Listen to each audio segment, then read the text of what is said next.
maka muncullah penyakit namanya dengki, kemudian merendahkan orang lain, kemudian merasa dia perlu untuk dihormat, disanjung, dan di saat ada orang meremehkan dia atau menyakiti dia, yang muncul adalah dendam. Ini adalah juga penyakit hati. Jadi kalau ada orang mendengki kepada seseorang, itu ada hubungannya dengan kesombongan di dalam dirinya. Jika ada orang ngedengki kepada tetangganya karena sukses, karena sebetulnya dia tidak ingin ada orang lebih sukses dari dia. Dan penyakit dengki ini kita diajari oleh Allah untuk berlindung dari pendengki, dari kedengkian orang yang mendengki. Wa min syarri hasidin idza hasad. Al-hasad, dengki, ini penyakit yang sangat busuk. Kalau Imam Haddad menyebut ini karena kebodohan seseorang, seolah-olah menyalahkan Allah.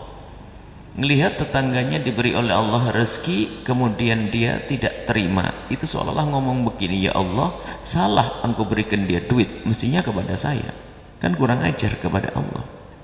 Dan pendengki itu tersiksa sepanjang hidupnya. Pendengki akan tersiksa sepanjang hidupnya. Al-hasad.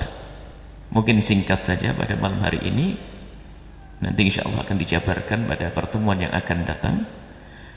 Intinya kalau orang punya penyakit dengki, dia akan tersiksa sepanjang hidupnya. Yang semula, yang semestinya hal tersebut menjadi hiburan, tapi akan menjadi siksa. Bulan Ramadan, kemudian bulan Syawal. Bulan Ramadan untuk mendekatkan diri kepada Allah, bulan Syawal adalah untuk menjalin hubungan indah dengan sesama manusia.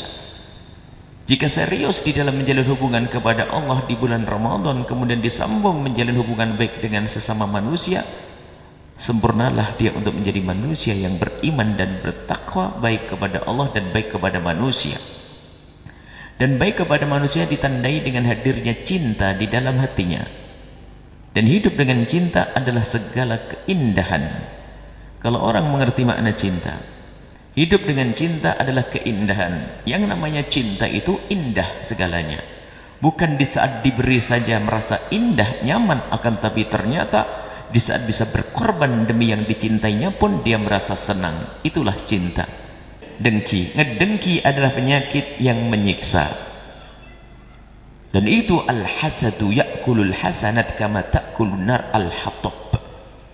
Kedengkian yang tersimpan di dalam hati, urusannya di dalam hati, akan tapi bisa menjadi sebab amal lahir yang kita lakukan hangus. Sebab orang kalau sudah dengki itu mengundang dosa yang banyak. Akhirnya apa? Ngegunjing, ngumpat, beli mobil, halah paling korupsi, itu kejem. Ringan-ringannya begini, halah mobil tapi kredit, paling gitu. Sudahlah kalau orang ngedengki begitu. Maka dari itu singkat, nanti akan kita jabarkan selanjutnya pada pertemuan yang akan datang insya Allah. Intinya jauhkan hati kita dari dengki. Nggak ada perlunya kita mendengki kepada seseorang. Anda harus pikir kalau dia adalah umat Nabi Muhammad. Berusahalah Anda untuk senang di saat Anda mendengar berita saudara Anda mendapatkan rezeki. Kalau Anda merasa dengki dan hati Anda merasa tidak senang, waspada, Anda berpenyakit berat, dan itu membahayakan. Penyakit itu menghantarkan Anda kepada neraka Allah Subhanahu wa ta'ala. Jangan dibiara.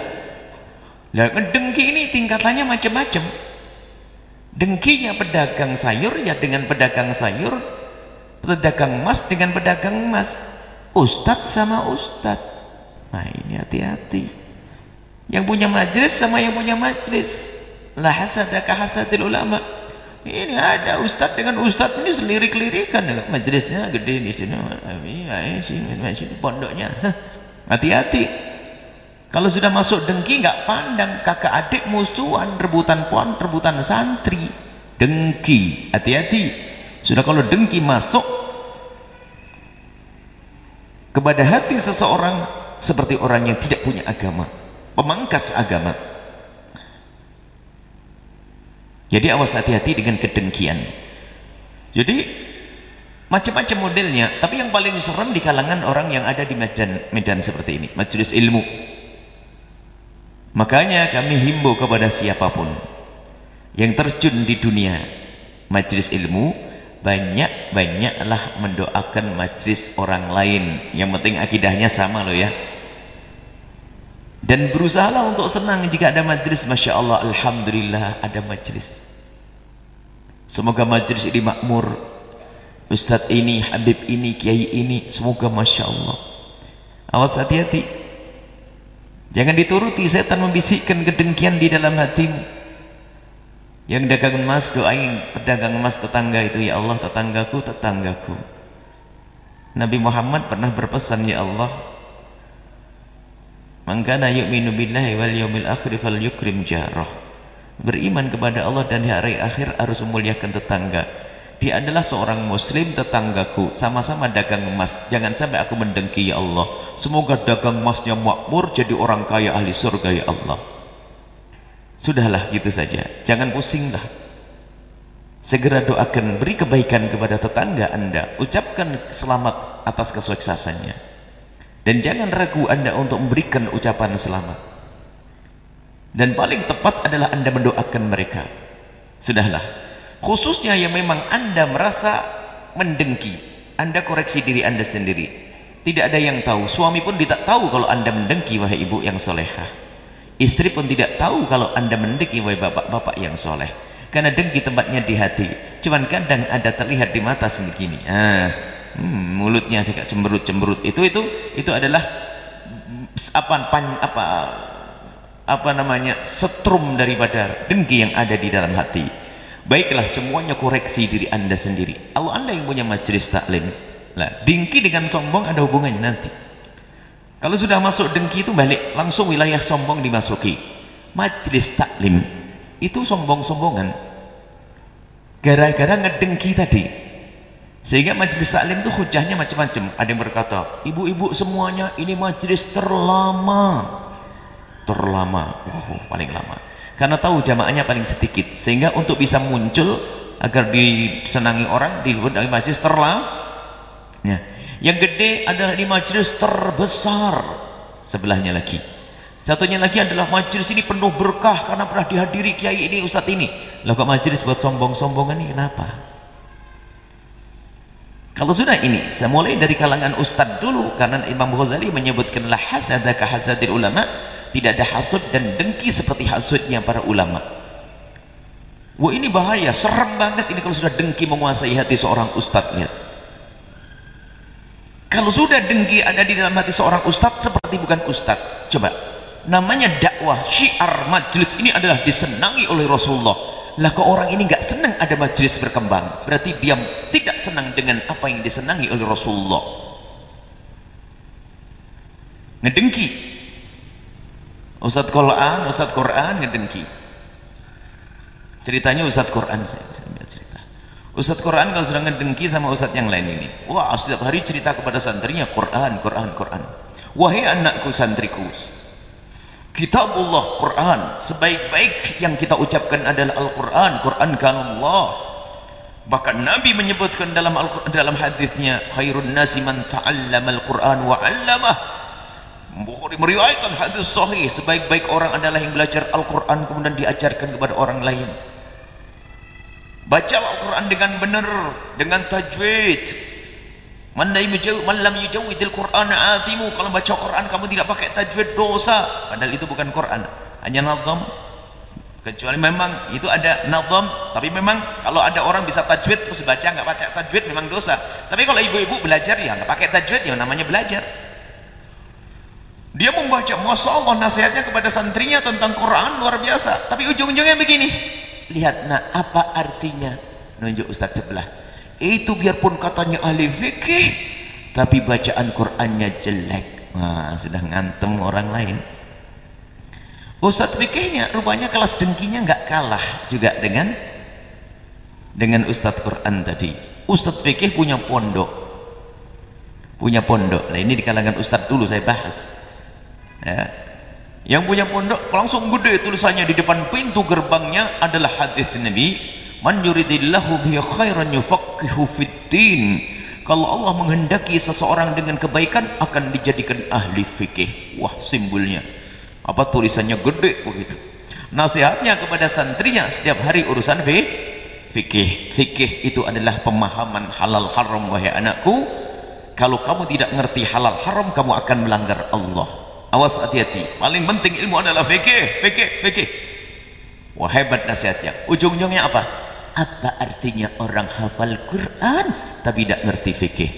Ganyang-ganyangan rupanya. Ustadz Quran sama ustadz fikih bulat.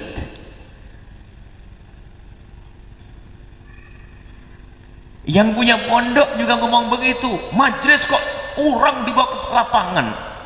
Tak majlis ilmu ya di pondok kayak begini. Orang dibawa ke lapangan, campur aduk laki perempuan. Wah, ini sudah mulai ngejelekin majlis yang di lapangan. Yang di lapangan nggak punya pondok. Ini loh syiar, kalau di pondok siapa yang datang hanya orang tertentu, tapi kalau di lapangan semua orang bisa masuk. Jadi, semuanya kok model begini Ustaz, ini gimana ini? Hancurlah agama kalau dipegang oleh orang punya dengki dan kesombongan. Maka perlu kita memangkas itu benci dan sombong serta dengki. Semuanya dengan caranya. Justru dengan beragamnya dakwah ini adalah indah. Ada orang ustadz punya pesantren Al-Quran, alhamdulillah. Ada pesantren Al-Quran. Nanti kalau sudah hafal Quran kasihkan kepada ahli fikih biar belajar fikih. Kan bisa enak nanti. Yang sudah belajar fikih Qurannya jelek, ustadz Quran ngajari, kan enak. Kan ringan, mestinya ustadz Quran itu seneng. Alhamdulillah, saya sendiri fikih kurang begitu tahu kok ada orang belajar fikih. Ya sudahlah, biar saya nekuni Al-Quran, yang ngajar fikih biar ustadz sebelah. Kan enak begitu. Hatinya indah, sejuk. Tapi yang namanya kedengkian akan menjadi sebab permusuhan. Dan kalau kesombongan dilakukan oleh iblis di surga, kemudian setelah itu Nabi Adam diturunkan ke bumi, kemudian di bumi ini ada pertama kali dosa yang dilakukan oleh manusia adalah kisah kedengkian, kisah Qabil dan Habil. Dengki. Na'udzubillah. Jadi setelah sederhana selesai hari ini, ibu, kalau ibu ngelihat orang lain dapat rezeki, bapak-bapak agak enak. Yang punya majelis ngelihat majelis yang lain kok merinding, langsung doain, ya Allah semoga majelisnya ahli surga. Ya Allah, semua yang datang wali kutub nanti insya Allah, ulama-ulama semua, santrinya masya Allah. Yang punya toko kecil nyungsep, toko sebelah gede-gede, mulai panas hatinya, ya Allah toko sebelah, toko tetanggaku yang kaya ini jadikan dia orang kaya ahli surga. Sudahlah gitu saja deh, jangan dituruti yang namanya kedengkian. Jadi untuk memangkas dengki adalah dengan kita melatih, membiasakan kita untuk senang dengan apa yang didapat oleh saudara kita, dan jangan dituruti. Kalau perlu anda pangkas, misalnya tetangganya beli mobil, anda sakit hati, mobilnya nggak ada tempatnya, langsung aja, Bu, jangan parkir di situ, kena panas, di depan rumah saya pohonnya rindang. Ya, hebat ini, dilawan saja.